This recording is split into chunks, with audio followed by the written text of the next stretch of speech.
Is God a radish? There's a wonderful Zen poem from the 17th century in Japan, a haiku by Kobayashi Isa. And it goes like this. The man pulling radishes pointed me on my way with a radish. Our Buddhist in the group gets it, yeah. Maybe you should come up and explain what he thinks it means, please. Again, the man pulling radishes out of a garden pointed me on my way with a radish. Is the radish the way? Is the radish the destination? Or is it the pointer to the destination, the pointer to the way? Is God sushi?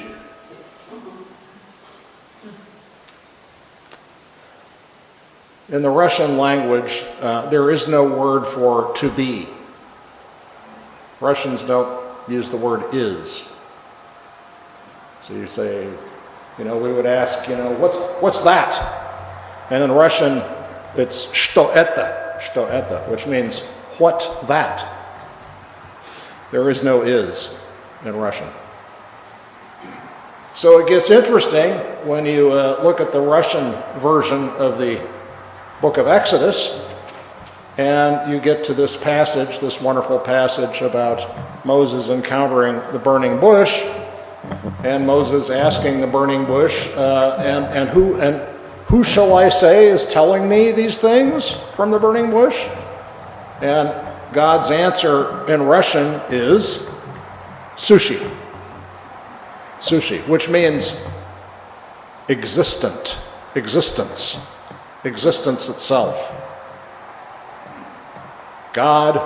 Is God sushi? Existence itself? Even that word only points to what is divine or who is divine. It's a pointer, yes? And is God a burning bush? Or was the burning bush that Moses encountered a pointer toward that which was within and beyond at the same time, within and beyond that burning bush? Did the burning bush, was God a burning bush, or was the burning bush a radish or sushi pointing toward the divine? The word God is a generic word. We don't think of it quite the same way as people did in ancient times when there was a whole culture around the people of Israel where there are other gods, right? Gods here, gods there. The generic word for God in Hebrew is El or Elohim. But there were other El, El showed up in other places in different ways, right? Baal to the north of Israel, related word, right? Generic. So even the word God only points to something beyond what the word suggests. It points beyond itself. It points to something beyond the word God itself.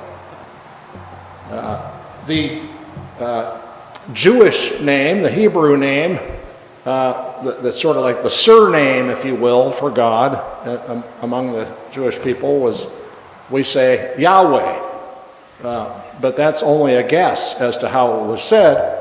We see the letters of that word in the Hebrew scripture, YHWH, but they don't have any vowel points. Okay, Hebrew doesn't have vowel letters, it has little points that indicate vowels. No vowel points in Yahweh, because we're not supposed to know what they are. Right? So some people guess, Yahweh was pronounced, actually, the YHWH was pronounced Yehu. Maybe that's how we got the internet. Yahoo? I don't know. Yahoo, etc. Different versions. Jehovah, perhaps. No one knows how it was pronounced, and we're not supposed to know because YHWH points past itself, beyond itself, to a reality beyond words. Yes? And the mystics of Christianity, the contemplatives, all of them virtually suggested the same, that our language only points, it doesn't capture, it points to the experience of our soul's union with the divine. Some passages to that effect.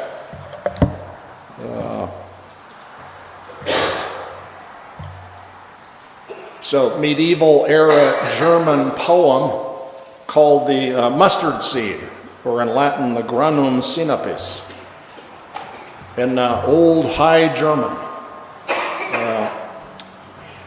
Beautiful poem that points beyond itself. And I'll read it. It's beautiful. In the beginning, high over understanding, the Word always is. O rich treasure, where the beginning always gave birth to the beginning. O Father's heart, from whose delight the Word always flows. Yet the breast holds on to the Word within, truly. One flood from both, a glowing love, the bond of both, known to both, flows the all-sweet Spirit. Equal in all things, undivided, the three are one. Do you grasp it? No. It alone understands what it is. The threefold clasp is deep and fearful. The circle's span cannot be comprehended. Here is a bottomless depth. Check and mate to time, forms, and place. The wondrous ring is gushing forth. Its central point is immovable. The mountain of this point ascends without activity, intellect. The way leads you out into a wondrous wasteland. So deep, so wide, it extends without limit. The wasteland possesses neither time nor place. Its mode of being is unique. Its wasteland, it is a wasteland that is goodness. No foot has trod. Created understanding never enters there. It exists and no one knows how. It is here, it is there, it is far, it is near. It is deep, it is high. It exists in such a way that it is neither this nor that. It is light, it is bright, it is completely dark. It is unnamed, it is unknown, without beginning and also free of ending. It goes forth out of silence, empty, unclothed. Who knows its dwelling? Let him come forth and tell us what form may be. Become like a child, become deaf, become blind. Your own something must become nothing. Drive away all something, all nothing. Leave place, leave time, avoid images too. Go out without any path on the narrow way, and then you will find the wasteland's limit. The wasteland's hint. O soul of mine, come out, God, in. Sink all my something into God's nothing. Sink down in the bottomless flood. If I flee from you, then you will come to me. If I lose myself, then I will find you. O super essential goodness. Did that make any sense to you? Was that weird? Yeah, it was weird. Was that hard to follow? Was that full of contradictions? Yes, yes, yes. And this is old Christianity, old understanding of the faith, old stuff, right? And as I read it, these are words that point beyond words. words that are confusing and convoluted and contradictory. Positives and negatives, negatives negating positives, positives negating negatives. Going in circles to break up and to interrupt any thoughts that we have or assumptions we have about who or what God is. So that we get past the words and are aimed into union with the divine directly.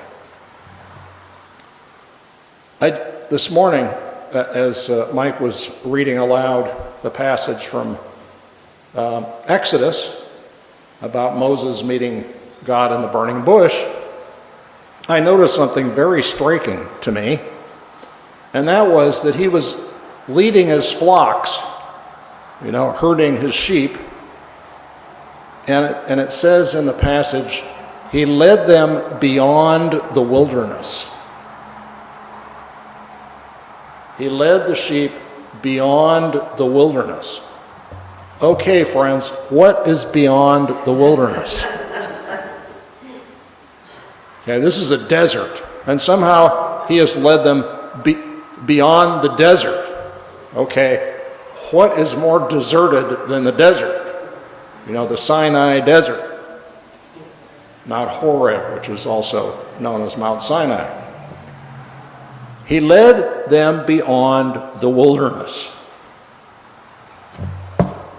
And all over the mystics, the writings of the mystics of the church, there's reference to this wilderness or desert. Eremia in Greek means uninhabited lands, uninhabited territory.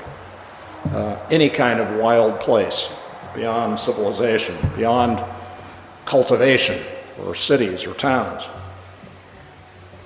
What's beyond that? And that is the message of all the mystics, all the contemplatives of Christianity, all the way back. The message of those who composed this fantastic story from the book of Exodus too. We reach God, we come to God beyond even the wilderness, beyond the desert, beyond. The way is pointed by a radish. The way is pointed by sushi. The way is pointed by a burning bush. The way is pointed beyond words, beyond any words that we can conjure to describe it. Cloud of unknowing. This is a 15th century anonymous work of mysticism. Yeah.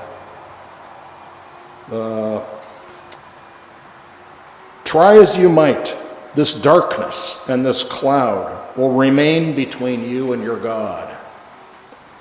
You will feel frustrated, for your mind will be unable to grasp him, and your heart will not relish the delight of his love. But learn to be at home in this darkness.